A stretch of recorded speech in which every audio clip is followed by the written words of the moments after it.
Hello, Virginia. This is Hi, Judith. I'm calling. I have you on speakerphone, and we Yes. have some council persons at bathroom breaks, and as soon as Council President Paul begins the meeting, we'll certainly let you know. Sounds good, and I will close my door so that I don't have any background noise and I can just hear what's happening. Thank you. Thanks.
Okay, a little bit laterly, we'll call this meeting to order. And as I said before, we had an executive session that started at 6 o'clock to talk about certain personnel and litigation arbitration matters. Now we're ready to start the formal part of the meeting with a Pledge of Allegiance. Please stand and join with us.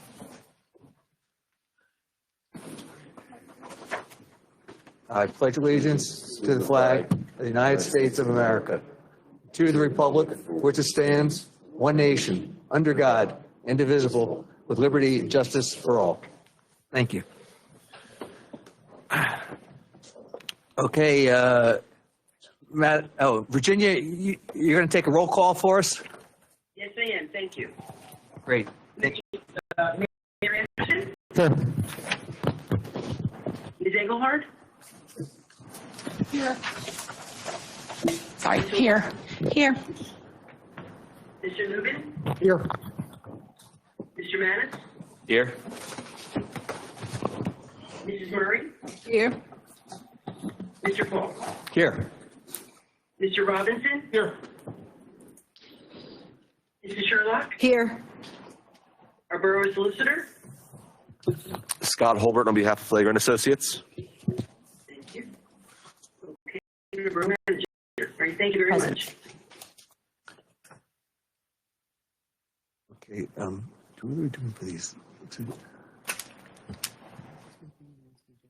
have executive sessions on those dates. Yeah, I just wanted to bring the public's attention to the fact that we held Borough Council executive sessions on November 15th, November 30th, December 7th, all 2022 at 6 o'clock, talk about personnel and litigation issues. At this point, yes.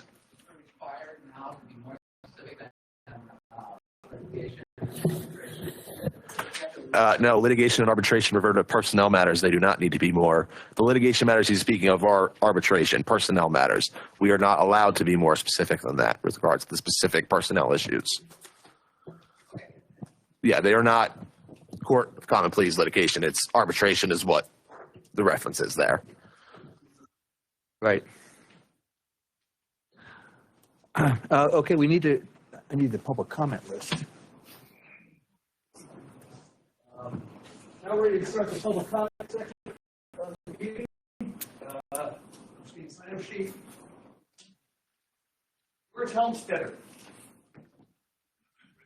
Yes, please give your name, address, and you have 3 minutes. Sure. My name's George Helmstetter. I live at 800 South Pennsylvania Avenue in Morrisville. I'm happy to see that the truck enforcement officers in the budget. Appreciate it. I wanted to talk about the truck traffic on my street and how it's basically affects my quality of life. Trucks start at 6 a.m. there. It's mostly dump trucks. They're loud, they speed, they engine brake, they drop parts and pieces, and I have pictures if I can to share with you if you want to see those parts and pieces. I have one as big as a huge mud flap that fell in my yard, and boulders and hooks and bolts. It's a safety issue. They have, since I've lived there for 4 years, they've tore my FiOS cable down twice.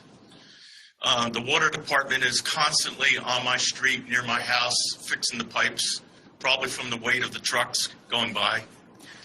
I understand that PennDOT and the state talks about all these solutions. They do studies.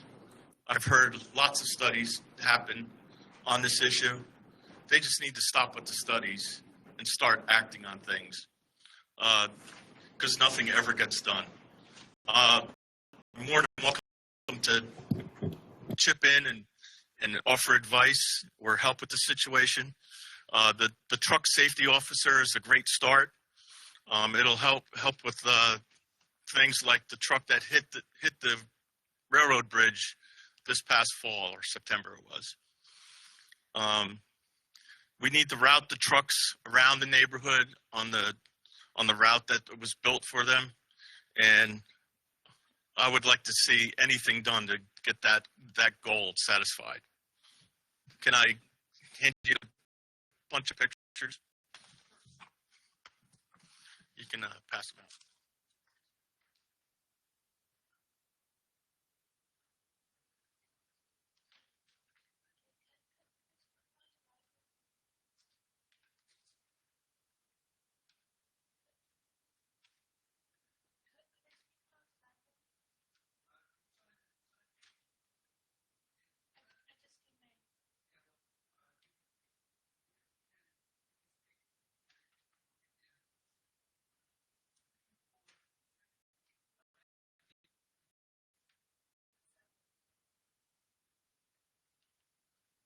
I turned it off. Okay, there you go. Thank you, Mr. Homesteader. Bruce Stevens.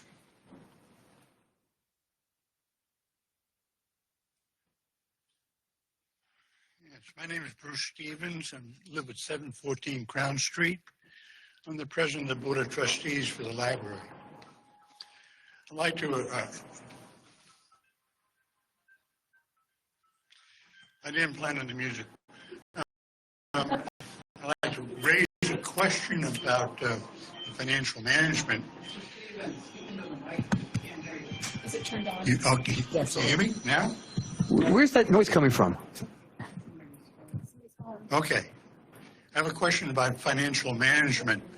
The last information I got from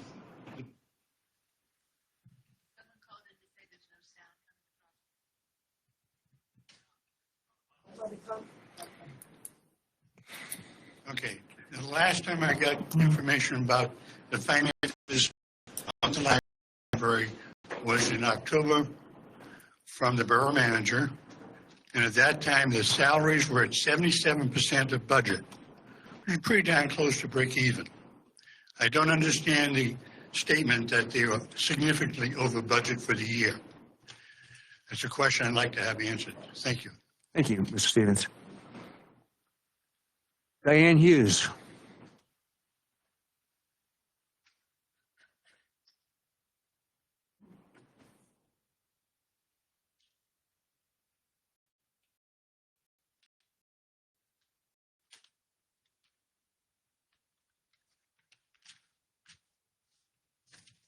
Diane Hughes, 143 Osborne Avenue, Morrisville, PA. I know this is a difficult time for any municipality. I would like to clarify a few points. There are not 3 women sitting in the library office all day, and there are only 2 circulation clerks covering the library floor at any time.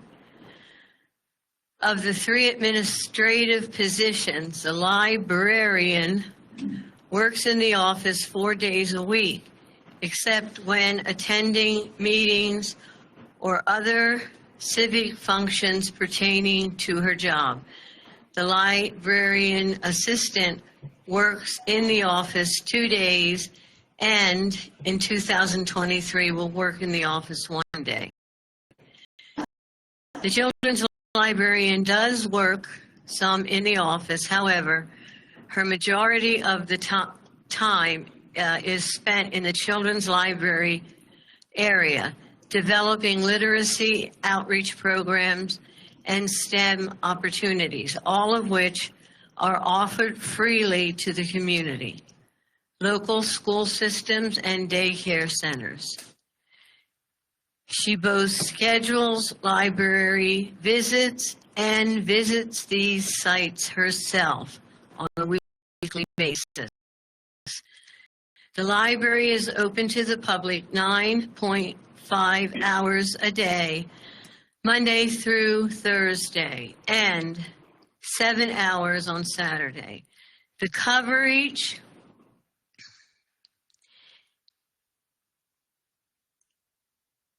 is done in 5 shifts, 10:30 to 8, 10:30 to 4, 4 to 8, 10 to 5. I have concerns. In 2001, the Pennsylvania state granted the sum of $33,545 to the Morrisville Library. As I understand, there is $2,000 of this unaccounted for. I reviewed the end of year December financial reports from 2001 and 2002 through 2022. I found no $30,000 overspending in library salaries. We lost a circulation clerk in 2001 and were instructed not to hire a replacement. The librarian assistant will be leaving in May, and the children's librarian will be leaving December 2023. Will we be able to replace these positions? That's been 3 minutes. Thank you. Mary Renda.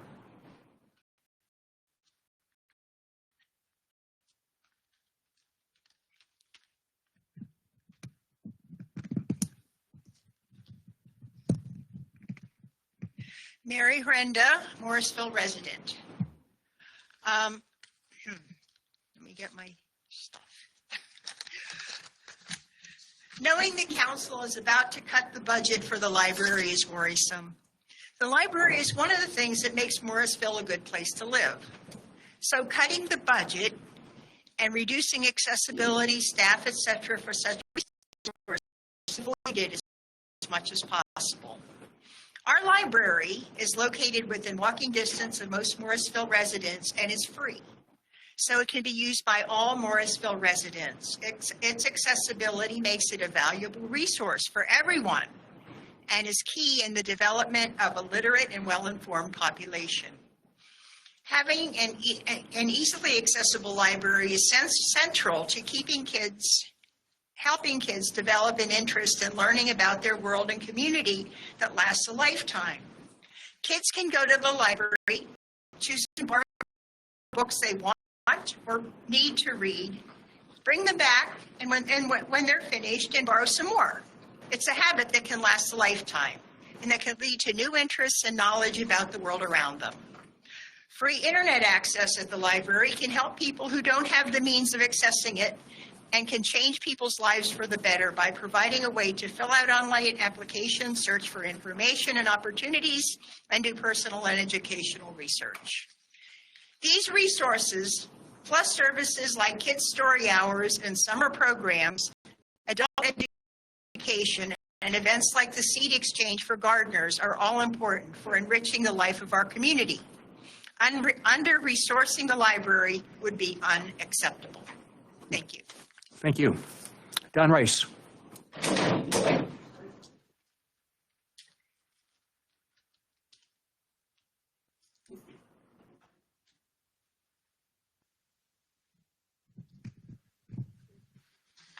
Donald Rice, resident. At Council's September 20th reorganization, there was a tie vote on the vice president appointment. The repetitive voting mandated by the solicitor is not the legal procedure for breaking the tie vote.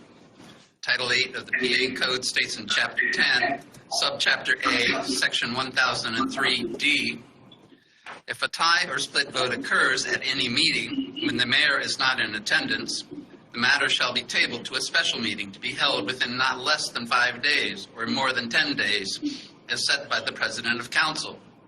And the mayor shall be given at least 5 days notice of the meeting, at which it shall be the duty of the mayor to cast the tie-breaking vote. The tie-breaking vote procedure used was incorrect, and the motion to appoint a vice president failed. I challenge you to either correct me if I'm wrong or correct your mistake. At the September meeting, 6 members of council attended. The mayor was absent. Yet Mr. Paul decided it was more important to fill vacancies than to have all members present, so any vote was representative of all council members. The rush to fill these vacancies was not justified and should not have been done. Council is a representative democracy institution. Representation is more important than expediency. Change subject. I have been told that council is cutting the library budget. Council has not informed us of this action. We need to know what is being cut, why it is being cut, and how this will impact the library. I attended the September Financial Committee meeting. Several council members and Ms. Danko were present at that meeting. I remember Ms. Danko bitterly complaining about not receiving the information she needed from library staff to understand the library's finances. She was upset and made it clear to me that the situation was unacceptable. This problem seems to me to be one of communication. The solution implemented in your budget appears to be punishment. Any library budget that does not provide for a fully functioning library is unacceptable and will be fought. Please solve the problem knowing that the library is incredibly important to Morrisville. We will not allow you to take our park or impair our library. Thank you. Mr. Holmes? Yes. So, the question came about the mayor's right to procedurally vote and break ties. That is only available in certain circumstances. If you read other provisions of the Borough Code, one being the case of president and vice president, in that first section where it talks about their appointment, it says they serve at the pleasure of council. That one, along with the appointment of the borough manager, where it says it has to be by a majority of council, the hiring and firing of police officers as well as the police chief, those are all 4 of the areas where they've sort of, courts in reviewing the Borough Code and all the sections together, have limited the mayor's power. So there is times where the mayor can break ties, and there's many opportunities, but there are some that have been limited by the courts. Don't mention anywhere the repetitive voting procedure that you use. Procedure to break a tie is to have the mayor do it. He could have done it if he'd let. Okay, thank you, Mr. Rice. Gary Taylor.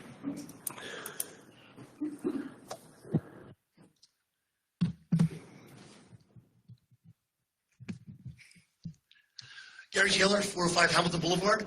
Let me start off by saying the Compass Fellowship was one of those that finished at the Winterfest festivities that night by the rain. We're glad to have the mayor as well as the police chief stop by, and we had our live nativity, had to move it across the street, and then we had a concert, which we've done for many, many years, but stopped during COVID, so that was our first concert back on again. So we're glad to finish that, and thank the mayor and the police chief for stopping by and seeing us. My questions this evening have to do with the key box change that was made in the code, which is number 260. I've got many questions about this, and I have the questions written down. I'd like to read them into the record and get some answers. I'm not sure you'll answer them right now, but I think myself and the business owners and the people involved in this really deserve the answers to all these questions. Since there's a list here, normally would do this, but I think it might be helpful if you want to look over the questions as I'm reading them. Make your notes yourself. So I did actually print them out. So with your permission, I'd like to give these here so you can pass them out and take a look as I'm talking, if that's possible. This is one that goes to code. This is a code issue. With him and answer those questions. I do have extras if anybody on the audience here wants some at a later point. It has to do with putting key boxes for the fire marshal in front of all buildings. I ask a number of questions here. How many fires have been in apartments this past year in Morrisville Borough? I assume that would be a factor. How many fires in 2022 would have been markedly better, have a markedly better outcome from this code change? Third, notifications of the code change. I'm curious why this was made, I think, in November 16th of 2020, which was in the dead of COVID, unfortunately. Why weren't apartment and business owners and tenants who were going to be affected by this notified prior to the decision so they could weigh in on the meeting? Why wasn't the Morrisville Business Association notified, since this would affect all of the businesses? I'm a charter member of that organization. Did the borough council members from each ward notify their constituents of this proposed change so they could gain their feedback? Or was some public notice just put someplace expecting those affected to know how to find it somehow? I own or manage two buildings in 2 wards. Would have been nice to have been notified this and been able to make a comment before this code was changed. What is the cost of the boxes that are going to be installed? Who installs them? And what will be the total cost for each box for parts and labor, because there's a labor cost to hooking the things up? This can be a costly, labor-intensive to constantly change keys and lock boxes for every tenant apartment as they change. You have to constantly keep that up to date. How will tenants feel knowing their apartment key is sitting in a box in front of their apartment building? I think that's a key question. I'm not sure my question to you would be, how would you like to have the key to your front door, put in a box next to it, knowing someone or multiple people in the borough had access to that code in case if a fire started? At that point, just break down the door, window, get inside. You know, the keys would be a security risk. Who in the borough should tenants call to complain if they are unhappy with this idea of their keys being outside there? Will there be accompanying inspectors who will do them, or will there be a fee for those? Are there any borough inspections inside the tenant residences related to this change? That's a Fourth Amendment thing. I'm not sure there is, but that's a question if they require to go inside. Does Section D, where it refers to electronic locks are installed, it says when they're installed, so I assume there's no requirement to do that.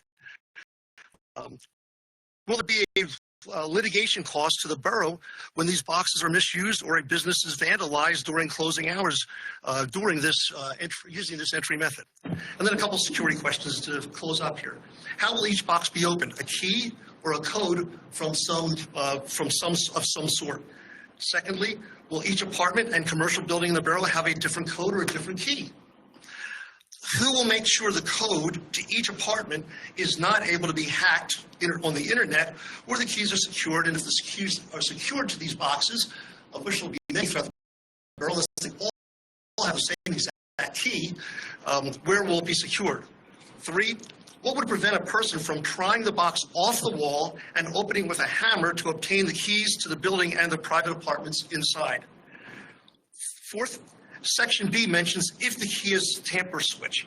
I'm not sure what this means, but is there or is there not a tamper-resistant switch to this box, and how does that work for the benefit of the homeowner and the tenants inside? And then lastly, exactly how many individuals will have access to the box, and who are those individuals in the borough for a fire thing? There's 3 code enforcement officials.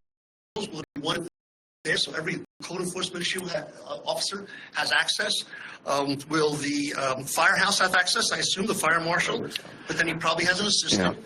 If they're both out of town, then do other people in the fire? Okay, you're way over your time now, Mr. Taylor. Thank you. I'd like to know the answer to these questions. Yeah, we'll try to get you some answers to those. They're excellent questions. Members too. Understood. Thank you. Heather Guidis, I'm not doing the pronunciation justice.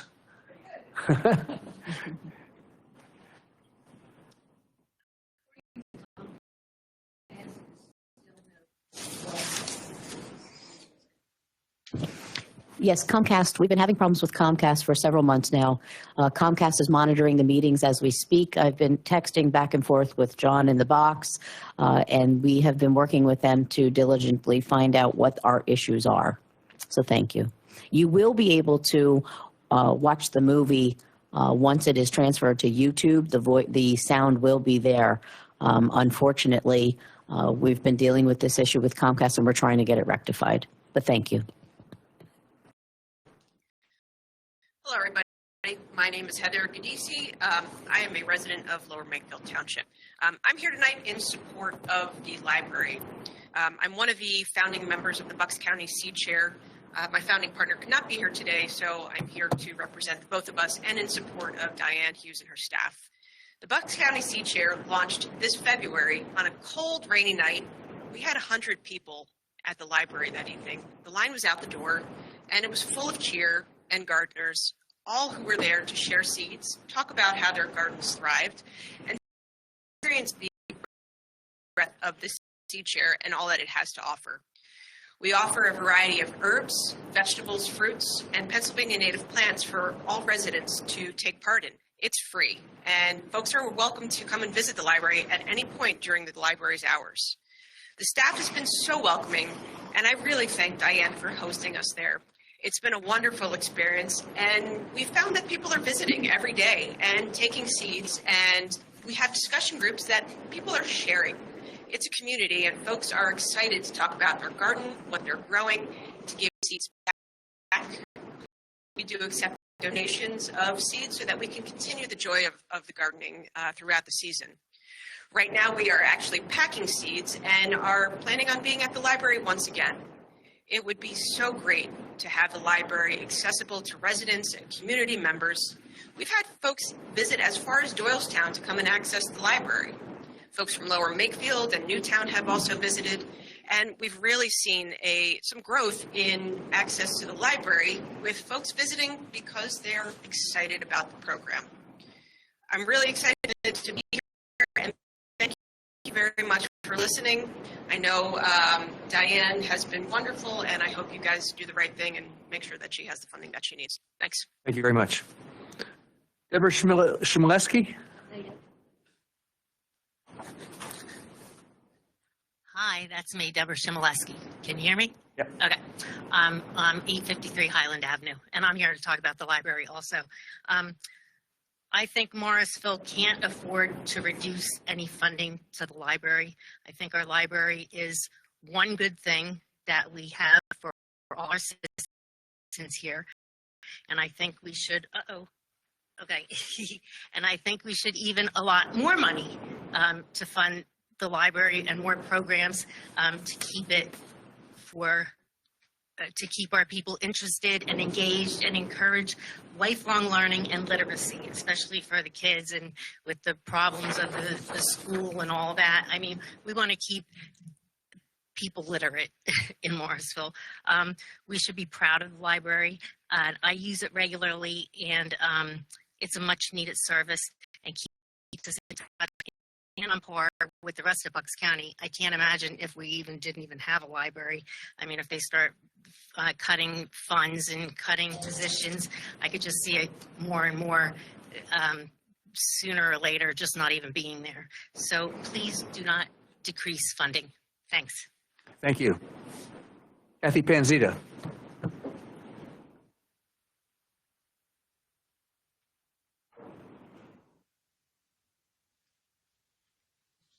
Kathy Panzita, 401 Hillcrest Avenue. My first complaint was on Comcast. Has no sound, no nothing. I'm bringing that up to get that taken care of because I had a concern for that before. And I raised it on a possible lawsuit on how to, maybe not a lawsuit, maybe another legal issue for deaf and impaired people. And one of the things was to have everything broadcasted. I'm going to go pull those papers up with the borough and look again. So I said when I came back, let's clean this up because I'm sick of it. On your wage sheet, page 28, what does a confidential executive administrator do? In concerning 8I, call for a motion to approve the execution of a fee agreement to hire somebody to assist with the borough accounting and payroll corrections. What ramifications do they have on your financials? Are the financials all straightened out? Are they accurate? Have they been done correctly? They didn't have financials. There was questions. It was brought up about how bad the amount the library was over. Were numbers corrected? And are any apologies needed to be given to people on numbers that they weren't responsible for? Maybe it was somebody else's lack of doing their job. I totally support the library, just like I support parks and stuff I don't even care about. I don't need a park. I don't need a playground. I don't have a kid there. I don't look at one section. But when it does come to a library, I believe the basis for anybody getting anywhere in life is the ability to read, write, explore the programs that they do, bringing the children in. Even their last thing with Santa wasn't even on the best of the day and had a good thing, you know. And then I question this. Why did we put a roof and crap on the library if you want to get rid of it and not fund it correctly? I totally understand it. I sat there for 10 years doing budgets. I know exactly what it was. I sat in your seat. I went and told people I was going to raise their taxes. The economy's not up to your control. But looking at hard facts of what has to be done, there are certain things that should be properly funded. And I don't know, I look at this administration and I can say I was here with a part-time borough manager, no financial director. Somehow financials got out. Somehow things got done. 3 minutes. Oh, I'm sure my 3 minutes would be right on the dot. No problem. Connie Beto.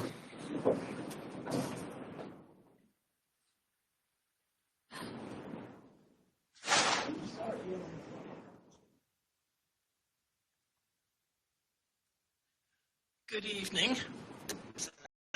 Can you hear me? Yes, we can. My name is Connie Beadle. I live on Osborne Avenue, 506. I've lived there for 44 years. I spent my whole childhood on Hillcrest Avenue, the 600 block. I just added it up, and I've lived in Morrisville 63 years, probably longer than most of you have been alive. And I've watched it change. I've watched it grow. But I've seen some things never change. There's always budget problems. Always. I was actually a librarian in the Morrisville Library during the 80s. Altogether in my career, I spent 30 years as a school librarian, 8 in public libraries. And guess what? There are always budget problems. Part of the reason is because we share the same pot of money with the police and the garbage, which of course are essential. But we have always managed, we as librarians as a group, to serve our communities, our schools. We want to continue doing that to the best of our ability. And we would like your support in finding a way to make that happen. One more thing I want to say is that a lot of library work is invisible to the people who walk in and out. It's a high, hands-on kind of thing that perhaps you don't see when you come in, borrow your book, and leave. But there is a lot to be done. And this library, under this librarian, has done a wonderful job with programs. That's all I have to say to you folks. What I have to say to those of you who came to support us tonight is thank you so much. And I hope sometime you'll drop in to see the new adult book club that started in October. Thank you. Thank you. Would I speak now?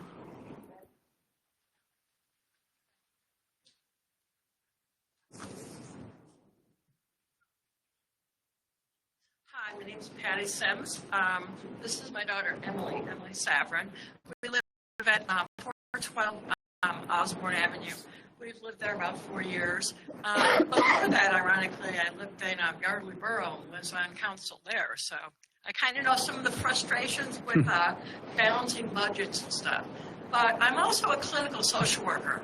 I've worked 30 years being a social worker, so I know things about trauma. I worked with the military a while, but I know things about trauma. I know things about towns and having values and morals. And if a town is going to live, if a town is going to survive, they have to know what the morals are, and they're going to have to be able to form their own family. A lot of times that was, in past generations, able to be done by churches, but that's not happening as much nowadays. If we want a country where we have citizens that know how to read, that have diversity of their reading materials and of their experiences, then we are a better, stronger country. If we need books that are available to everybody, not just Barnes & Noble or Amazon, but to everybody for free, so they can take the books, they can learn about what's in there, and they can absorb the information. Also, Emily, being on the autism spectrum, has also had to learn a lot of life skills. She's had to learn how to be alone when mom has to go to work all day. And one of the reasons we bought the house in this town on Osborne is so that Emily can walk down the street to the library, because it is a safe place. She doesn't have to sit at home going, oh my gosh, what if something bad happens? What if something pregnant? What if I'm not okay? What if, because her anxiety is pretty bad. The library has been a lifesaving for her. Plus the fact that she owns thousands of books, we can own our own library. But the point being, and the fine keep accumulating. But, the point being that it's an essential resource for kids with special needs, for young adults, for, right now, hey, a lot of us are dealing economically challenged times. I'm out on disability. We don't have internet in the house right now. Guess what? We need it at the library. We can go there, Emily could be like, hi, they know. The librarians know, but she hasn't been in there in a while. They're like, Emily, are you okay? Is your mom okay? We know your mom's been ill. What's going on? Do you need anything? Guess what, guys? This is community. This is what makes a community. And if we don't have our towns and having a sense of community and having a place like our beautiful library to be able to go in and sit down and feel safe, surrounded by books, playing games on the computers, until I call you and tell you to come home, we need that. We need that as a country that's not divided like crazy, a country that's falling apart, a country that, unfortunately has too many idiots up in charge. We need to have people being educated, being able to have access to these resources free to them, to be able to feel comfortable and secure from their librarians. We need, the library to have that sense of community. In suburban Chicago, we didn't have a sense of community, a suburb is a suburb is a suburb. I was hoping Morrisville would be different. Thank you. Thank you, Ms. Sims. Would anybody else like to speak? Go ahead. I'm the first time here, so sorry about that. I'm a senior citizen. I've lived here for 30-some years, and I've occasionally gone to the library. I'm sorry, what's your name?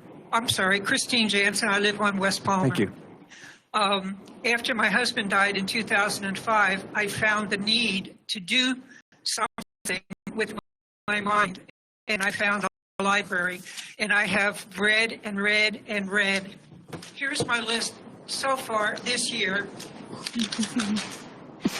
I've read 81 books, and they all came from the library. Speaking for a lot of senior citizens who don't have a lot of money, how much would it cost them to read 80 books at $25 a piece?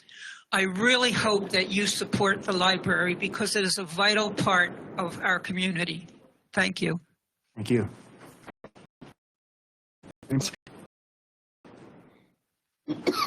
Okay, thanks. That concludes the public comment portion of the meeting. Next, approval of minutes. I'd make a motion, please, Yes, ma'am. that we approve the regular council meeting of 11:15. All in favor? Aye. Aye. Opposed? Abstentions? Thank you. How about budget meeting, special meeting of November 16th, 2022? Get a motion on that.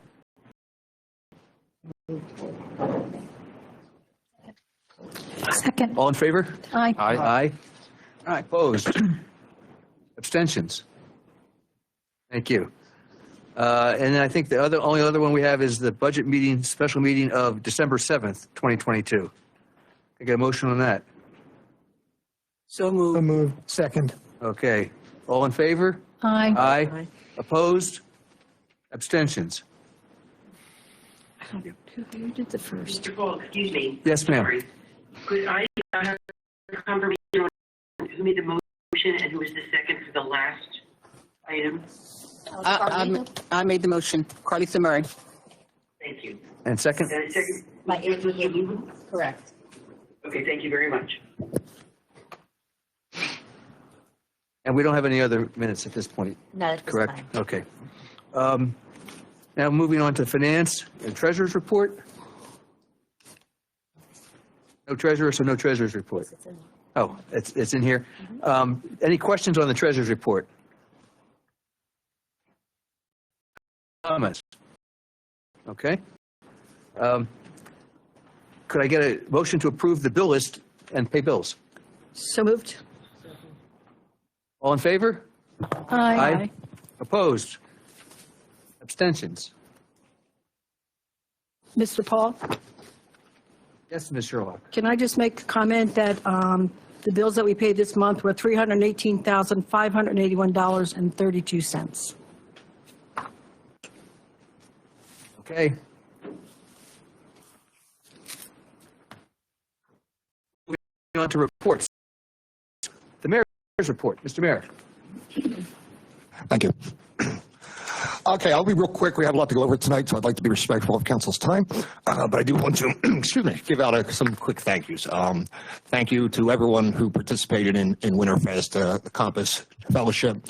We had something over at the Senior Center, and there was a couple other things going on in town, and it's just really great to see. My condolences, but my thank you to Donna Wilson for putting together a parade. It's a shame for everybody involved, and I know I like a good parade, and I know a lot of people were ready to see it, and a lot of people ready to march in it, so we'll be looking forward to that next year. But thank you, Ms. Wilson, for your months of work that went into that. We'd also like to thank Imagine Morrisville for putting on a very Morrisville Christmas, another event that went great. I'd like to thank our police chief for showing up at both of these events. And I'd also like to thank our fire department, who is going to spend the next couple of days driving the big guy, Santa Claus, around. So make sure you wave, get a candy cane, say hello.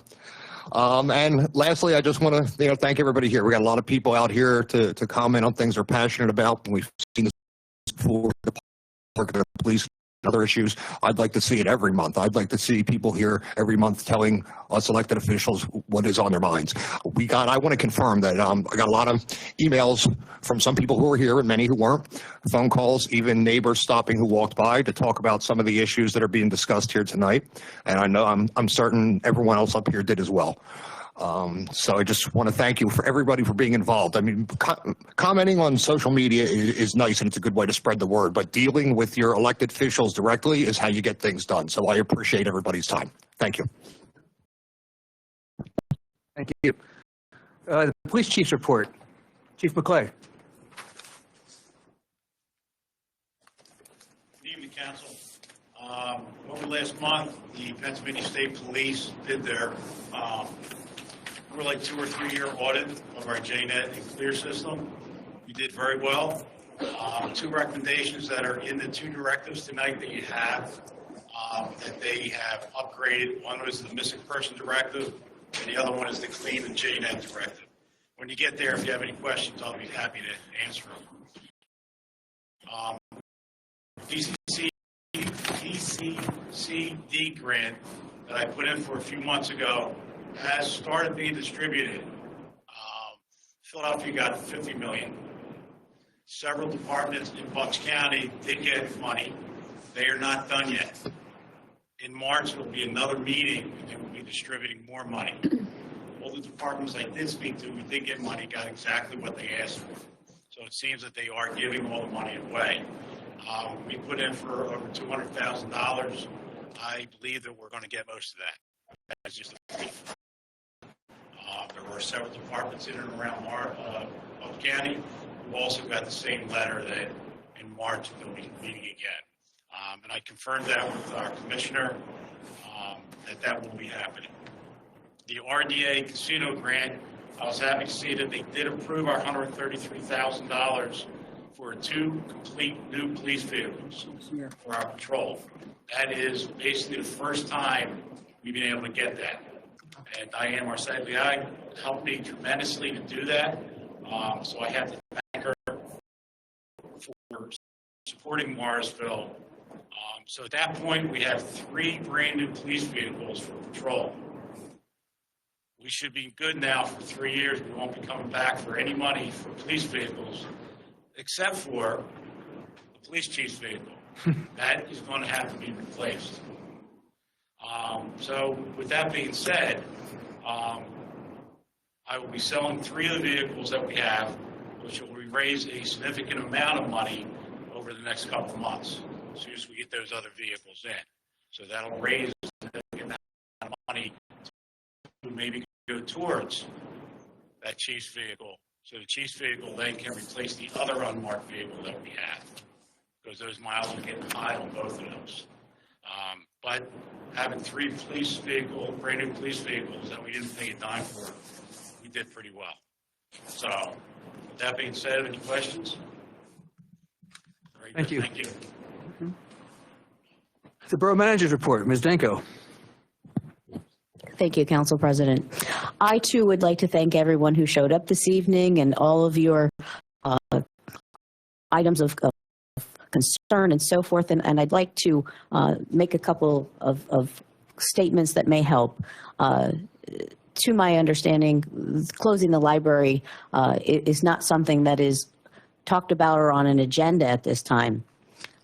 What we are trying to do is stay within a budget that is utilized for the library. A certain amount of millage is utilized for the library, which generates the funds that we're able to spend. The information that was provided as to being over budget came from previous audit reports from the auditors. It has nothing to do with the budget itself. It's the audits. There were issues with the budget numbers, which were from the previous times. But as regarding the closure of the library, that is absolutely not true. Reducing hours regarding staff, yes, that is something that is being discussed and worked on within the budget, but the library would stay open the same amount of hours that it is open currently. So I hope that is helpful for people that are concerned about the library. And again, I thank everyone for coming out and speaking about that. And yes, it is correct. I was here 2 days when I first started at Morrisville and was able to accomplish getting full grant funding for the library roof, which was not done in decades. And that roof is now on the library.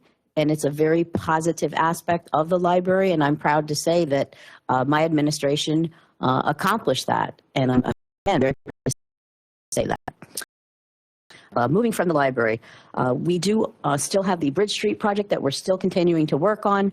The paperwork for the time extensions and scope of work change has been sent in, and we're hopeful that we'll be approved for that so we can pick that project back up and run with it again.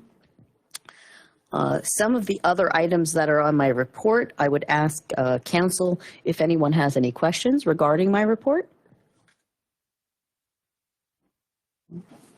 Thank you. And I wanted to quickly just touch upon some of the things that have has been done since I arrived last August of 2021. One was the library with the slate roof replacement. Again, very proud to talk about that. Also, we had placed a grant application for a dump truck with a salt spreader and plow for the Public Works Department, which equals $128,930. We are looking forward to that award in the new year. We had received for 2020, we followed with another $50,000 CDBG grant regarding curb and sidewalk. We wrote a grant for $52,000 for a police vehicle with complete outfitting, which the chief has just spoke about. These are wonderful numbers that have been coming into the borough, not having taxpayers have to pay for these items. So we work diligently to provide monies to the borough's budget that have nothing to do with the taxes and the taxpayer dollars. Moving on, we have a 2021 CDBG curb and sidewalk grant, which we were awarded $239,845. Very nice dollar amount. We'll be putting that out for bid next year. I was able to acquire 2021 Christmas decorations, $3,000 worth. We were able to place the wreaths that you see on Bridge Street and so forth, and we were able to purchase some of the decorations that you see and put them towards the wonderful Winterfest, which is always very nice and festive. We also received $15,000 a year rent from Capital Health when I had renegotiated the contract with Capital Health. That had never been taken place before, and we also are staying at the same cost for that. Another advantage for the borough. Previously, the borough had paid $3,000 to $5,000 each for grants to be written by our engineers, and I have been doing that in-house as your manager. And I'm very proud to say that we've been very fortunate to acquire every grant that we have applied for, as you just heard on this list. So I'm happy to report that there are many positive things that are taking place. And I think it's important to talk about the positive things. We hear a lot about the negative and things that we can't do and things that we're struggling with. We're trying diligently to get the borough back up and running in the fashion that it needs to, and of course supplement the budget with the grant fundings that we can, and to try to get on track with the budgets. Again, thank you all. Committee reports. Do we have any committee reports tonight? Vice Engelhardt. Thank you. As you've noticed, we didn't have a meeting for the Parks and Recreation last month because we're setting aside days that we might need to have budget meetings. But our next meeting isn't going to be the fourth Tuesday at 7 p.m. here in January. And that the whole agenda is going to be about legalizing or the alcohol to be used in special events in the park, and what I want the community to tell me how they feel about that, so I can get a feel of how people and families and residents feel about us having like a beer garden or something at an event. So, thank you. Thank you. Anyone else? Any committees? Okay. On to the fun part of the agenda, the action items. This might be not much fun for you guys, but for us, it's a blast. Item 8A, call for motion to adopt the 2023 tax levy ordinance, an ordinance of the Borough of Morrisville, Bucks County, Pennsylvania, levying a tax on real property located in Morrisville Borough for the fiscal year 2023, totaling 54.5 mils, repealing all inconsistent ordinances and resolutions, providing a repealer clause, severability clause, and providing an effective date subject to court approval. So moved. Discussion. Yes, Mr. Paul. Yes, Ms. Rock. I will be voting yes for this because we don't really have control of the millage. And just so people know, we're going for that extra 35, plus the millage is sort of preset. So I'm voting for this, but I don't believe I'll be voting for it. Okay, well, let's stick to item 8A. Any other comments? Okay, let's vote. All in favor? Aye. Opposed? Abstentions? Motion carries. Item 8B. I'd like a motion to adopt the 2023 final budget. So moved. Second. Discussion. All in favor? Aye. We should do this roll call, right? Let's do this roll call. Virginia? Frank Engelhardt, No. Mr. Paul, Yes. Mr. Lubin, Yes.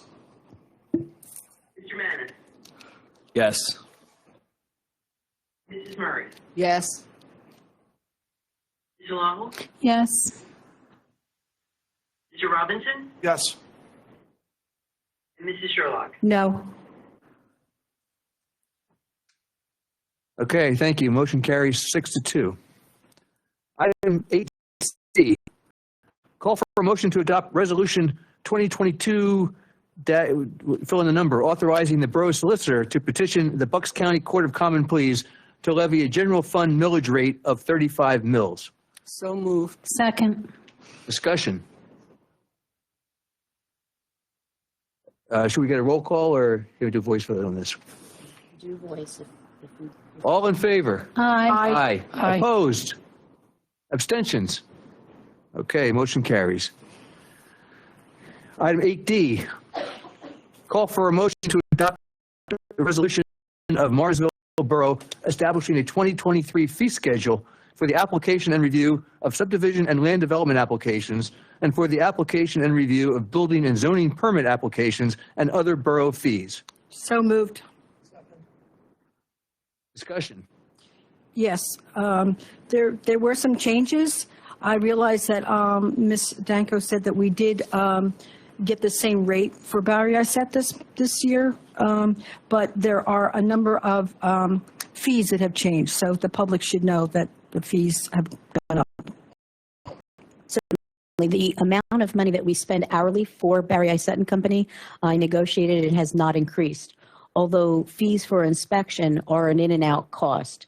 So what the public would be charged will go directly to Barry Isett and Company, and that's their field fees and so forth, which the company itself is in charge of. I do understand that, but the public should understand that they'll be paying more for a number of different things.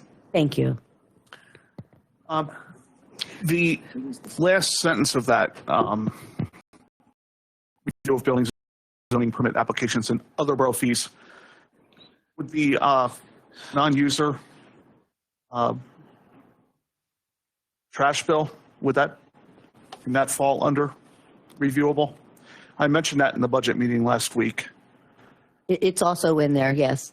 But your budget line item consists of those funds, so it's impossible to relieve that You can look at it this next time, year. but it could certainly be looked into. Okay. In the future. And just real quick on Barry Isett, I actually saw a fire inspection at a business today in the borough when I was having breakfast. Yes, and thank you for that, Scott. I know that there was someone here regarding the Knox box, and I'll touch on that briefly. The Knox box program was adopted years ago. I was not here at the time, although what we're doing is we're following through with these ordinances and resolutions and so forth and programs that are on the books. We are following through to make Morrisville Borough a safer place to live, work, and play. Every commercial building has one.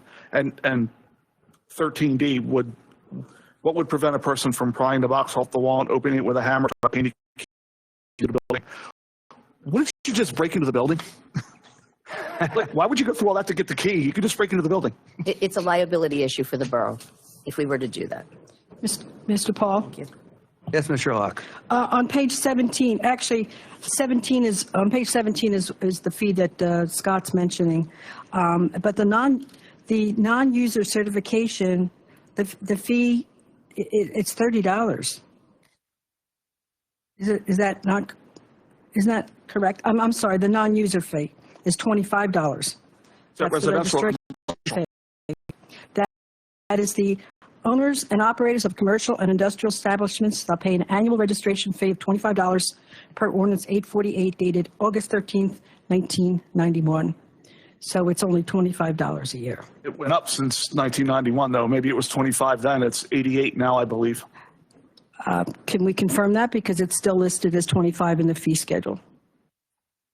And also the rates for our sanitation were not increased because we do have an increase this year. That's on page 17 also.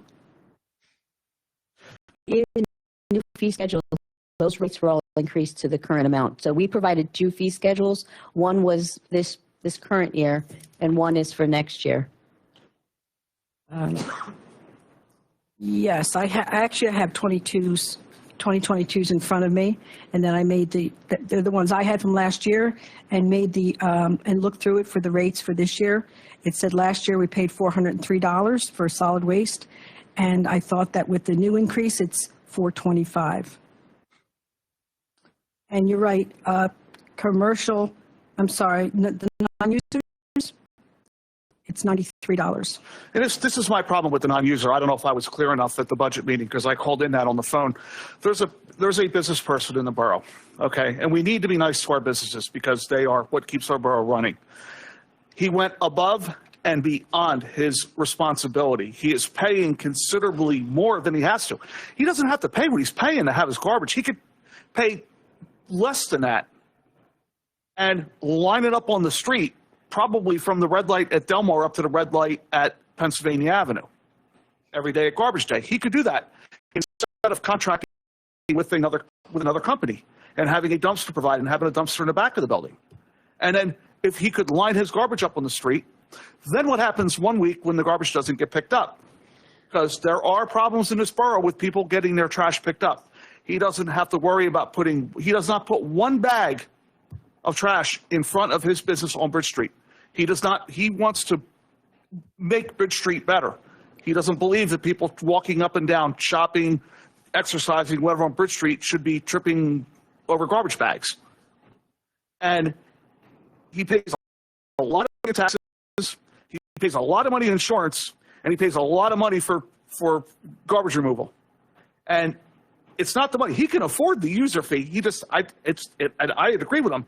You send him with a bill for $88. It's insulting. That's my only issue with it. Well, I'm sure he generates a lot of garbage. So he generates a lot of garbage too. So I mean, I can't. Yeah, but I don't know. If he has a contract, and you know what? It's beneficial to him not to have garbage bags in front of his business. So yes, while I'm grateful that he has a dumpster, which just makes sense for large businesses that generate a lot of trash. It's enough trash that it's not to the point where he couldn't put it in a bag and put it outside twice a week. But well, then maybe does he want to do that? Absolutely not.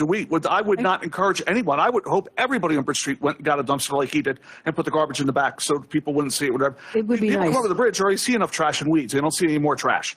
We got enough trash. We don't even have residential homes taking the trash cans up afterwards. Right. And a certain spot on Bridge Street, which I've already put trays there 4 times, and they still have their trash can. On Pennsylvania Avenue. I walked down to Bridge Street today on Pennsylvania Avenue, right over here, across for the parking lot. So getting back to that just momentarily. So I think the 403, the 780, and the 88 are not correct I think the new one is 425, 823, and 93. And I'll look into that. Thank you. Okay, thank you. Any other discussion? All in favor? Aye. Aye. Opposed? Abstentions? Thank you. Item 8E, call for a motion to authorize Chief of Police to dispose of Police Patrol Car number 463, a 2010 Ford Crown Victoria, VIN number 2FABP78VDAX139186. So moved. Second. Discussion. All in favor? Aye. Aye. Opposed? Abstentions? Just for a typo, that would be car 4603.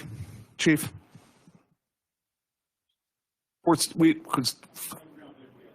Okay, just. It's back when we had three Okay. numbers, I guess. It's probably that old. Moving on to item 8F.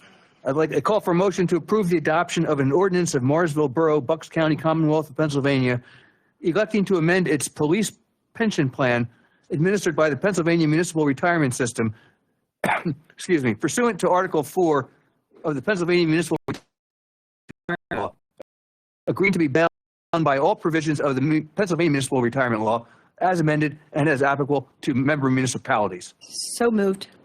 Second. Discussion. I don't know who the second was. Carletha. All in favor? Aye. Aye. Opposed? Abstentions? Thank you. Item 8G. Call for a motion to approve the adoption of an ordinance of Morrisville Borough, Bucks County, Commonwealth of Pennsylvania, electing to amend its non-uniform pension plan administered by the Pennsylvania Municipal Retirement System pursuant to Article 4 of the Pennsylvania Municipal Retirement Law, agreeing to be bound by all provisions of the Pennsylvania Municipal Retirement Law as amended and as applicable to member municipalities. So moved. Discussion. Mr. Paul. Yes, Ms. Sherlock. Just for the public's knowledge, these were recommendations, I believe, that came through after, maybe Judith wants to speak to that. Certainly, thank you. These were directives that we had to accomplish. They were adopted by resolution in prior times by prior staff and prior council. We had a 5-year audit, and the directive was that we needed to have these done as ordinances and adopted as ordinances. So they are the same exact changes that were done in prior years through resolution. Now this is being rectified by ordinance for the audit for the non-uniform and uniform pension plans with PMRS. Thank you. You're welcome. And I just want to point out that these 3 motions or 3 or 4 motions are incredibly redundant, yet we have to pass them exactly as worded, so I apologize for the redundancies. In any case, we haven't voted on this one yet, have we? No. Okay, all in favor? Aye. Opposed? Abstentions? Motion carries. Thank you. Item 8H, call for a motion to adopt a resolution amending Morrisville Borough Police Department Directive 128 related to clean and JNet usage and Directive 245 related to missing persons. So moved. Second. Discussion. I'm not sure. So we just passed the JNet for the JNet a couple months ago. So that's just gone and replaced by this one that was in the drop.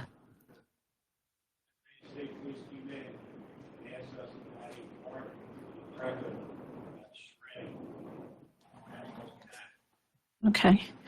And you had mentioned that there was an audit report done on our JNet. Could you provide that to the council? Oh, that's all it says? Okay, thank you.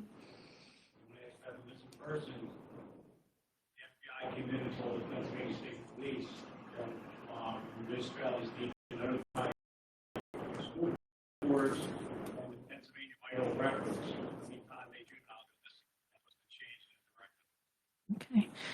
And if I could please ask if the chief could come to the podium, please, because when the minutes are being done, if we can't hear what you're saying on the recording, we certainly need to have you at the podium. If you could please do that. Thank you. All in favor? Aye. Aye. Opposed? Abstentions? Motion passes. Item 8. I had a question. Sorry. Oh, I'm sorry. Yeah, Judith interrupted me and I lost my train. So my one question is, who provided both of those, the state police and the FBI? Mm-hmm. Right. Yes.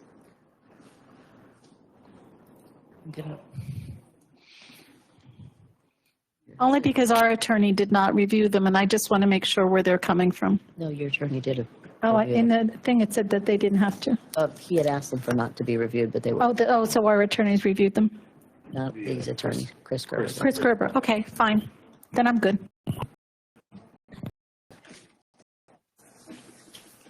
Okay, I did not listen to. back to item 8I. Call for a motion to approve the borough manager's execution of a fee agreement dated December 5th, 2022, to hire Gibson and Perkins PC to assist with borough accounting and payroll corrections. I get a motion. Second. Discussion. All in favor? Aye. Aye. Opposed? No. Okay. It's one. Any others? I'm sorry. Maybe I should. Okay, that's a voice vote. I can still do. Okay. Abstentions? None. Okay. Carry 7-1. Item 8J. Excuse me. Mr. Paul, I'm sorry. The nay was. Nancy. Ms. Sherlock. Thank you very much. Okay. Item 8J. Call for a motion to approve KCBA Architect's proposal for the Morrisville Borough Building Roof Replacement Project, architectural work, in the amount of $34,450 to be paid from ARPA funds. So moved. Discussion. Was that the only company that we got quotes from? We had worked through our engineers to come up with a company that could help us because of the specialty roof that we have. So yes, it was. Okay. To answer your question, but it was very hard to find a specialist for the roof. Okay. Any other comments or questions? Just one quick one. I don't know that Judith might, this or not, but on the second page of their proposal, it says KCBA proposes to prepare a standard AIA B101 contract, but that's under, that I don't know if that's part of the fee or not part of the fee. From my understanding, all of that is included in the fee. Really, overtime and postage also, huh? Correct. Thank you. Welcome. All in favor? Aye. Aye. Opposed? Abstentions? Motion carries. Item 8K, call for a motion to approve payment in the amount of $25,000 to Capital Health as payment per the EMS fund as of December 31, 2022. Based on final 2022 financials being available, third and final payment is expected to be part of January 17th, 2023 agenda. So moved. Second. Discussion. All in favor? Aye. Opposed? Abstentions? Motion carries. Item 8L. Call for a motion to approve payment in the amount of $50,000 to Morrisville Fire Company as payment per the fire fund as of December 31, 2022. So moved. Second. Discussion. All in favor? Aye. Opposed? Abstentions? Motion carries. Item 8M. Call for a motion to make a conditional offer of employment to Lou Hallis as a full-time police officer, subject to the requirements of Act 57. That's the whole motion? So moved, if it is. Yeah. 8M. That's the whole motion.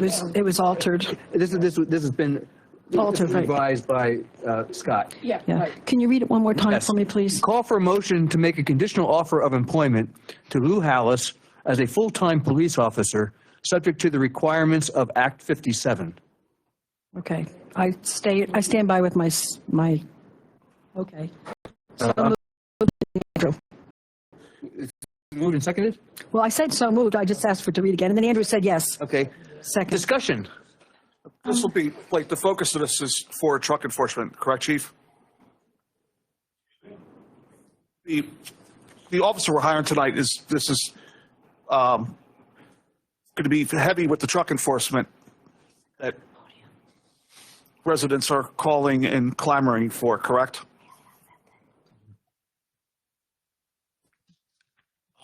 Just reading what it says here, per Borough Council, consideration of employment.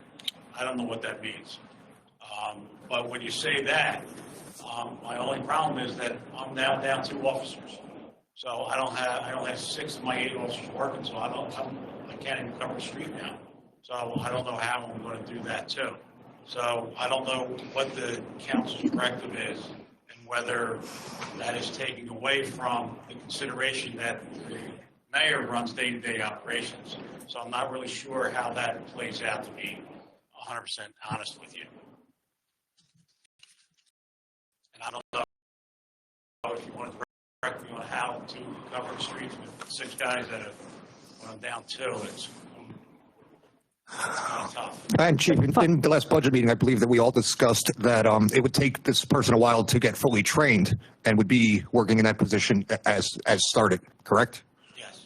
Yes, he would go to whatever training is needed, and then when he's fully certified, he would then become the truck enforcement officer. If I have the manpower. It's all about assignment, isn't that correct? He's hired as a police officer, and if we have enough people, then he will do trucks. Correct. Which has been the same way it was done in the past. I don't know. I mean, if this body wants to do just a truck enforcement officer, then I need to have a different discussion and different motion and a different, Discussing the motion that's on the table. which is really conditional offer, right? As an officer. And by the way, when we say consideration of employment, that's because, as I understand it, you can't offer employment. There's some conditions he has to meet before he's fully hired. There's only a few things I got to do. Another psychological, I'll put him through another physical, which he's had 2 in the last probably 2 years, both of them, and I'll present that back to council. And if they want to hire him next month, he will be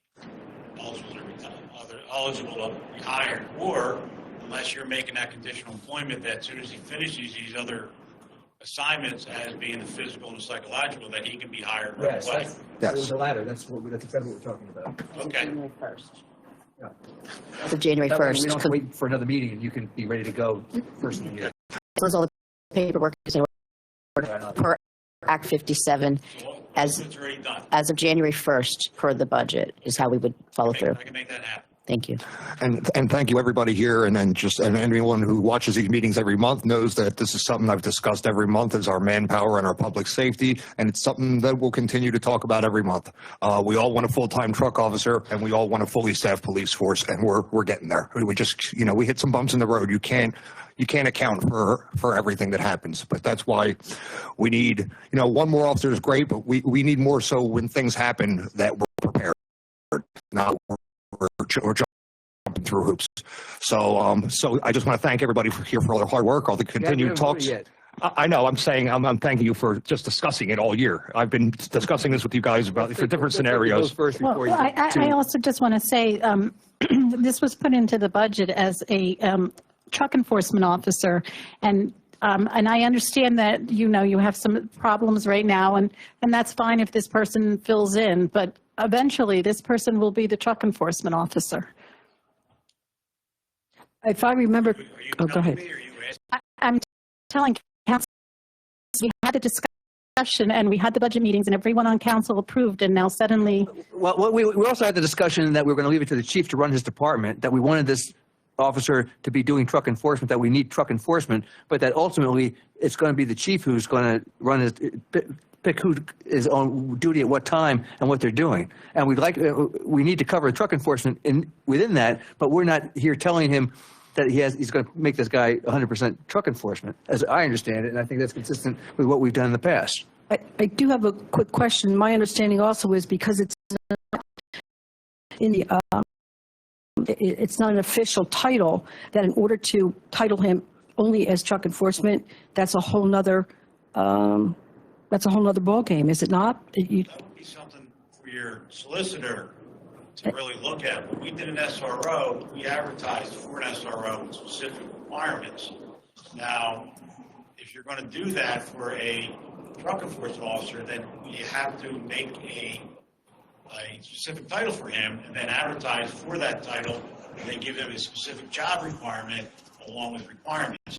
But I would let your solicitor make that determination. That's just the way we did it before with the SRO, and that's the way I see that if you're making a position, then you need to be able to create that job description and go along with that whole process.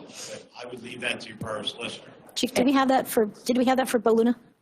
Bo Luna was not a truck enforcement officer. He was a police officer. Every day was a police officer. And he was on your manning table as a police officer. His assignment, until we ran out of officers, was truck enforcement. And that's what I believe we're trying to accomplish. Right, I don't want that. But I can't be handcuffed with saying to me, as soon as he's qualified, you're putting him on it, and that's all he's doing. I can't be handcuffed with that, because just like now, the Mayor described, we've had some serious bumps in the road over the last year, real tragedies. Now I have 2 officers hurt and 1 going out on a leave of absence. 1's coming back, so that still leaves me down 2 out of 8. So I'll be up to 9, 7. Okay, I'm getting there, but it's tough running a popsicle stand when you don't have people give out popsicles. That's what we're doing now. We're dancing every day. That schedule. I'm working the street today. I'm working the street tomorrow. We're dodging and hiring and doing the best we can. Thank God I got Nicole down there making phone calls every day to fill the spots. But it's a real true assignment of just trying to fill my spots every day. And we've been lucky. Not last month about how well we did and got through the summer with it. I don't know how we did it. My guys stepped up and they worked a lot of overtime. The part-time guys worked overtime. Luckily, I just was able to pick up a part-time guy from Philadelphia who likes working midnights. So that saves a lot of grief. But we're at 7. That means a full-time position every day. So imagine, Judith, that you would have to lose a secretary, lose 2 of them. I did. No, you're the same amount. I'm in the same position. But imagine losing 2 of them, and then I have to get out there and do a job while I'm trying to do my job. Mm-hmm. It's very trying, and we've been lucky. We've got through it, and we've had a pretty good year considering what the department's been through. And I completely understand. I've been dealing with the same thing since May. I've been doing 2 other persons' jobs that have been out. So I understand. I'm just saying that the council's directive is that a full-time officer is hired, and then in the new year, a directive will follow that this officer would be trained and so forth. I'll train him. Correct. And so that is really where we're headed. That's the only thing I can accept. I'll send that person to Mid-South School. I'll get them trained. But after that, if I have 6 officers and I need someone on the street, sorry, truck enforcement second. I mean, there's a lot of things I'd like to have, but I don't have it. I don't have a detective. I don't have a second in command. I don't have a lot of things. So you know what you do without. But you can't handcuff me and say this person can't work the street, so I'm not covering the street, but I'm going to cover that. Trucks from 6 a.m. to 2, say. But I don't have anybody to work the street. That's what we're saying. We're just saying that it needs to be trained, and we need to have a truck enforcer on staff. And that if you are fully staffed, then that person needs to be doing trucks throughout the town. It'll be a priority. I'll say that much. It'll be a priority. But my highest priority is the safety of the citizens. Which is understandable, but I'm just saying fully staffed, because once you start muddling like, oh, I'm down now and blah, blah, it just becomes very muddled. When you're fully staffed. It's not blah, blah, blah. It's very, very important. It is very important, but you're taking my words out of context. When you start muddling what the staffing issues versus what the needs of Morrisville are, then it becomes very muddled, because then I don't see any muddling here. I'm sorry, I have the floor. You have the floor, and I'm commenting. I'm sorry. Stop. Enough. You're out of order. So also, I just wanted to let you know, I did check, and so that there is no consortium with any truck enforcement. It's a certification that you obtain after being a police officer. It requires extra classes to obtain. Usually a department sends an officer to secure, or I'm sorry, my voice is going, an officer to secure the certifications that they need. What are you referring to? This is from someone that has started truck enforcement, and they were telling me that there really is no job description out there. So what we would do is we would hire an officer and then send them to training. Okay, so that's not an official document that's in the borough code or anything like that. That's something that came from somebody that you wrote down and you read out loud. So that's not an official from your solicitor who's sitting there going, I got it from people who run the consortium. And how does consortium? Yeah. This is What consortium? the consortium test. I asked them if there was a test for truck drivers because you had. There's no one, but Pennsylvania has their own truck enforcement, and they have a position for that. So if you're talking to Rich Buda or whoever you're talking to, yeah, there's not a consortium test for that, no. Well, you had mentioned that last time. No, I didn't. I've never said that there's a test for consortium. I said there's one that I said they had to go to a class, but I said that if you're going to hire that person and label them as that, and that's the only thing they're going to do, then you need to create a civil service position for that, just like the state of Pennsylvania has that.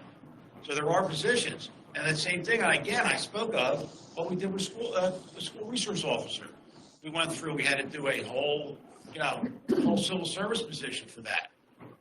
I don't know, so whatever you're referring to, ma'am, I really don't know. Okay. How much training is involved from the time he's hired until he is on his own in dungarees, on a creeper, underneath a truck in front of his house, making South Avenue safer? How much training does he need? He has to go through a 3-week class. Okay. It's a very difficult class. Okay, then he has to do, I believe, 100 inspections under another fully trained officer. Do you have plans for this to happen? I don't have an officer yet. When I have one, and I get him through the 3-week class, which I don't know when that is going to be, I will be able to then hook him up with somebody else, barring I have the manpower. No, I understand everybody, and everybody wants this, everybody wants that, everybody wants everything. I'm not singling him out, but there are a lot of people like him, Ellen, and people that live in a manor, okay, that they're sympathetic towards your staffing, okay, but their fillings are falling out of their mouth down there from the dump trucks and tractor trailers. Mr. Robinson, Yes. what would you like me to do? What would I like you to do? I'd like you to have a truck enforcement officer down there. When we hire this officer, supposedly he's close enough now with his certificates. Nowhere close. Nowhere close. This is the biggest class you have to take. He's taken a Waymaster class and a safety class. He has not taken the major class, the one that takes the most time. So he's not even close to being a truck enforcement officer. No. The class that we is May. He has to sign up in January. The chief has to sign. 100 inspections under another officer, right? Yes. Right. So he'll be going to school in May? Yeah, I'll do that. But you got to remember, okay, I have more responsibilities than one part of the town. I have to man the streets. So if we had 12 officers and I lost 2 to injury, I would still have 10. I would still be okay. But when I have 8 officers and 2 go down, I'm in trouble. That's where we're at. So we need more. If you want specialties like that, that's a specialty. No doubt, that's a specialty. So we have to be able to man the streets every day, 24 hours a day, 365 days a year.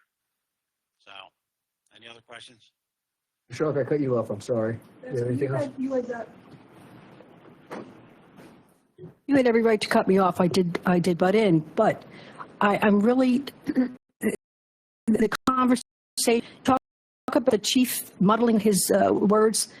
That he wasn't muddling anything. He's giving you true facts, and I think it was inappropriate to even to go in that direction. Okay, any other discussion on the issue of hiring Officer Hallis? One thing I would like to mention for the public's knowledge, Mr. Hallis has been working with us as a part-timer since spring of 2020. I believe that's correct. Is that correct?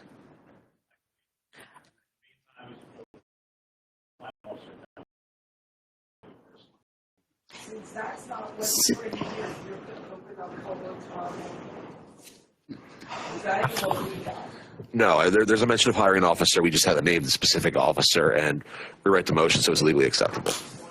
Yep. Thank you. All in favor? Aye. Aye. Opposed? Abstentions? Motion carries. Thank you. I just have one other question. George, when is the next consortium?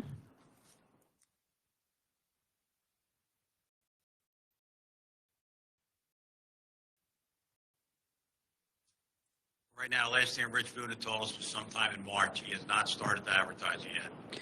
Because after this hire, I believe there's only one person left on the old consortium list, and I think this council needs to decide whether we want to start the process again, especially depending on what happens within the department. There's no one left on the list after this. That's the last one. I thought there was one more. He's gone? No, there's one more. Yeah, there's one more. Who's the one more? We can't. We hired number one. We skipped over number two, and you're going to number three right now. Okay. So I don't know if you want to discuss it tonight or you want to leave it No, for we're not next going to month. discuss that tonight. We can Okay. discuss it next meeting. All right, but something for everyone to think about. Sure. It's not in the budget though, right? No. No, it is Thank not. you. You're welcome. Mr. Paul, man. Yes, Mr. Mayor. Thank you.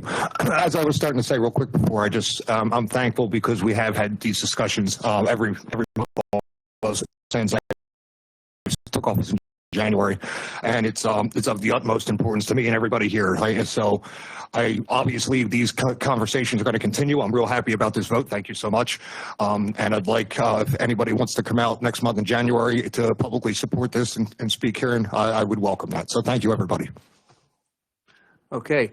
Next item on your agenda, 8N, we are deleting for tonight because we do not yet have the zoning hearing decision on which we can make a decision whether we want to appeal it or not. So when we get that decision, then we'll put this item back on the, we'll discuss it next meeting. We have 30 days in which to make our decision on to appeal or not, so that doesn't start to run until we actually receive the decision. So that takes us to item 8O, which is consider a motion for a memorandum of understanding between Police Association and the Borough regarding leave of absence for police officer, subject to paragraph 6 of that agreement being amended for prorated reduction of vacation, sick leave, and other benefits. So moved. Second. Discussion. All in favor? Aye. Opposed? Abstentions? Abstain. Okay, one abstention. That's 701, Virginia, I believe. Who abstained? Andrew. Yeah, because I'm opposed to it. Well, then it's a no. Yeah, motion by Nancy, second by Scott You want Robinson. opposed instead of abstain? I'm happy. That's all. Andrew abstained. That legitimate grounds to abstain? It essentially considers a no vote, so it has no effect on the vote. Okay. You're welcome. 701. And that's it for the motions tonight, folks. On to other business. Is there any other business? I do think there's something we all missed. We want to say to the entire town, have a happy Hanukkah, Merry Christmas, Happy Kwanzaa, whatever you celebrate or do not celebrate. Enjoy the rest of this year of 2022. Okay, before we wrap this up, I want to point out the current open council board and commission seats available. And who's applied for, who's indicated interest up to this point. We have the Morrisville Economic Development Corporation, where we have three-year term appointments expiring January 21st, 2026. So far, we have letters of interest from Joan Doretta-Week and Robin Reithmeyer. Mr. Paul, Yes, ma'am. if I can please correct that. Right now, we actually only have 2 3-year terms. Okay. It is John Servino, which was listed on our paper. He was actually appointed in 9/2021. He took Karen Kane's place, and her term will be up March 1st, 2023. Okay, so we have 2 3-year appointments for the 2 letters of interest from Joan and Robin. Well, we'll have to confirm that at the office level. We will have to confirm that at the office level, but Okay, that's all subject to confirmation. we'll have to confirm that at the office level. Well, if her term expires in March, then we could still advertise for it. Certainly, no. Well, no, it's not her, it's his. If I may get the information that you've provided, if you could please. It came from the minutes. Went back with all the minutes. So we can double check that. Thank you very much. I appreciate that. But I would suggest we at least put those 2 in for now. Okay. It's my suggestion. Oh, you mean, Yeah. we're not voting on appointments now, are we? No. No, because Yeah. it's Exactly, advertised we're on the just- borough website right. at this time. So we've got 2 people interested in 2 Right. positions. They have a good chance of maybe getting them. On to the Civil Service Commission, 1 appointment as an alternate for the remainder of 6-year term expiring December 16, 2025. Nobody has applied for that yet. Environmental Advisory Council, 2 3-year appointments, 1 term expiring December 19, 2025, and 1 term expiring January 21, 2026. Again, that's wide open. The Municipal Authority, 1 5-year appointment expiring January 2nd, 2023. 2028, sorry about that. I believe we need to make that appointment this evening, since that term expires 1/2/23. We didn't Advertise. Right. It was just being advertised and we haven't had any applications. Right. And then the Zoning Hearing Board has 1 3-year appointment expiring January 2nd, 2026. I'm sorry to interrupt, but I thought these were always on, as soon as we knew of the openings, we just put them up on the website and so forth. We haven't done that? No? We typically have it, we have at the end of it, we have anything that's open, but if we have something that had been open and been advertised and people had applied for it, then we move it up into the action Correct. section. Okay. But when they're at the end, then usually we don't do that. And I don't think there's any circumstances that would force us to do that tonight, so. Well, let's put it the off one on tonight. EAC, though, it was up on the 19th of this month. Elaine Hanley. Yeah, well, but no one has applied for that. Okay. Correct. And we did post the openings this past week on the borough website under news. Okay, thank you. Welcome. Now, is there anything for borough officials? So I have one question. Yes. It's actually to the chief of police. I noticed as when I went by the firehouse that the sign is gone. Did you move that somewhere?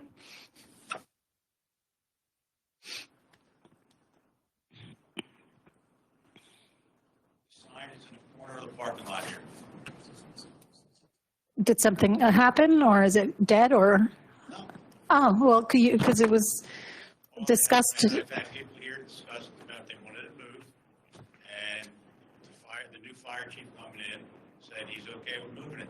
So we moved it and put it right here in the corner. Oh. And it'll be there until an emergency management situation comes up that we need it. So what happened to the one on South Pennsylvania Avenue? Did you get a new battery, or did you switch them out? We put that in, we charged it up, and John, did you move it back? You're still there. Yeah, no, it's now moved back. Yeah, the batteries are shot. We got to either replace all the batteries or buy one of the other signs that I've put up in different places in the borough. That's what I would recommend. That sign is old and hit, but I'll do whatever council decides they want me to do with that. Well, just as an FYI, I went to an organization and asked them to fund a sign similar to the one, like the solar one across the way. So we're waiting to hear back whether they're going to fund it or not.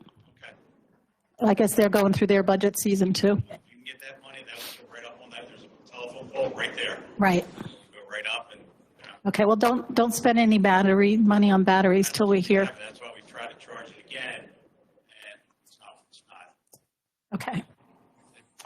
Batteries are probably 6-7 years old at this point. Okay. Thanks. I have a question that would hold 1 second, George. This would include George, our solicitor, and Darrell from Yardley Auto Body. If they were okay at Yardley Auto Body down there on the corner, What would be the odds of getting that sign right there on the corner by the little off the sidewalk and have it flash all trucks with an arrow that way? Could we do that? You got a bad memory, Scott. I did that when they put that blue sign up. Yeah, but it hasn't been there in a And while. I got phone calls from PennDOT, from everybody. We don't control that. Saying, you got to get that sign down there immediately. Oh, okay, well, I'll take it down and just leave it there. You can put a sign up down there, can't you? What's the law against it? It's not right. What's that? You're not allowed to do that. I put that sign out there a few years ago when they put those new signs up. And it said, all truck traffic, right on Philadelphia. How about truck route with an arrow? Same thing. There's a sign up that says truck route. It's the same thing, Scott. I got a phone call from Steve Sanacero. I got a phone call from PennDOT ordering me to take that down immediately. Yeah, you need permission from PennDOT because it's a state road. So that sign is PennDOT approved, right? Well, it's informational. The street sign, yeah. Yes. So, It's an informational sign. That's all it is. It's just like you're driving down 95 or one of your other routes you drive, and it says McDonald's, Wendy's, whatever. They're informational signs, and that's what they're made, same color. So also, they're looking into granting us permission to have different signs up, but that's still in review. I'm hoping that the first quarter they'll get back to me. So hopefully we'll be able to put some signs up. Trucks this way, no trucks that way. They're still reviewing it, so I don't know what they'll approve or not approve for us, but they're looking into it. Well, if you get to that point, they still give permission. I'll put that right on the sidewalk there. It says all truck traffic needs to make a right. You'll be the first person I call. And I'll eat my shit when that happens. Oh, I hope you got pepper and salt. Helen, are you referring to Bucks County Planning Commission? No. So who is the they? Or we can't tell. I mean, it's the PennDOT people that I'm working with. Okay. I have two questions, Mr. Paul. Shoot. The first one is, do we have any, actually, it's not, I don't know, it's not for you. I'm sorry. Wait till you get down and sit down. Sit down We'll call first. you back. I'm sure Helen has something else to ask you. Oh, you're so funny. What was I going to ask now? Well, the first question I was going to ask was the questionnaire that we received about the lock boxes. I think there's some very good questions there, and I'm going to guess at some point in time we'll get those answers. Do you think? Who would we ask? Barry, I said. So Nancy, contacting Mike Italia from Barry Isett and putting him in contact with Mr. Taylor. Okay. They are currently working with many of the businesses at this time. So I'm surprised that Mr. Taylor hadn't reached out to them, for some answers, because really that's where the answers will come from. I actually texted the fire chief, and he said the fire marshal can answer all his questions. Correct. Yes. So we don't have to pay Barry. We can go to the fire marshal. Well, the fire marshal. He makes less. Fire marshal's actually with Barry. And he makes less an hour. Let's wrap this up. We got another executive session. Okay, the other question I had was, at the last meeting, you had mentioned you had contacted or sent a letter to someone about giving us some money for donating money to us. And I was just wondering where we are with that. And also the money that we were supposed to get for Manor Park. There was somebody that was willing to give us money for Manor Park. In regards to Manor Park, what we were trying to accomplish was getting the engineering for free. And that is still actually being discussed and worked on. And regarding the information for the donation for a truck traffic enforcement officer, I sent a letter out and I'm awaiting a response. I did get an initial response stating that they were going to provide that to their superiors, and it's their budget season also, so I would be hearing from them as soon as they're finished with their budget season. So I'll be happy to report that information as soon as I receive hopefully great news. Thank you. You're welcome. Okay, before I entertain a motion to adjourn, I just want to remind all council members that we reconvene in the back room to complete our executive session on personnel matters. Any motion to adjourn? Anyone? So moved unless we have to come back out again Okay. to vote. Second. Do we have to come back out to vote? No? Vote what? Anything, I'm asking. No. Okay, then yes, so Okay. moved. All in favor? Aye. Aye. Opposed? Abstentions? Thank you all. Thank you all for coming tonight. Happy holidays, everyone. And Merry Christmas to all. God bless us, everyone.